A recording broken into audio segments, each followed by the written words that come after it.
We need power for 2025. Very important. The most important key, 2025. But let me speak to you globally. This is what the Lord says. I'll come to that. This is what the Lord says.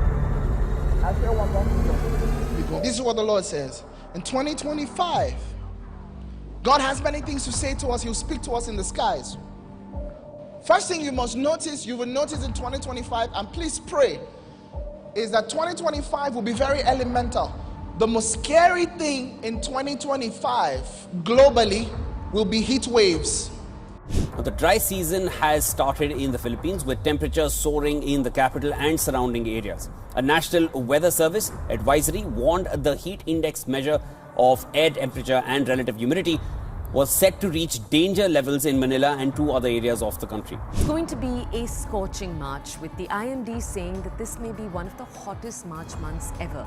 Temperatures in many states are possibly going to be crossing 40 degrees.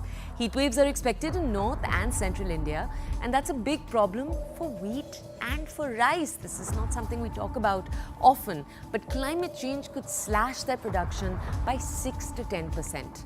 By the end of the century, wheat yields may drop as much as 25%. So obviously that's in a few decades from now. Irrigated rice could shrink by 10%. And why does this matter? India harvested 113 million tons of wheat and 137 million tons of rice last year. 80% of the country relies on subsidized grains. And if production falls, food security will be the big thing at risk, the big worry for Indians across the country. The Philippine Health Department now warning the public against heat-related illnesses. The DOH says residents in areas experiencing dangerous heat index levels should take precautions against heat illnesses, including heat cramps and heat exhaustion. It adds these could lead to heat stroke. The agency advises residents suffering from heat stroke to seek shelter from the sun and to use cold compress, drink cold water, and apply a cold damp cloth on the skin.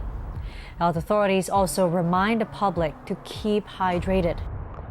The latest forecast from the Nigerian Meteorological Agency, NIMET, warns of rising temperatures and high humidity levels over the next 3 to 4 days, increasing the risk of heat stress across the country. Aisha Abdulmuminu reports on how Nigerians are coping with the extreme weather.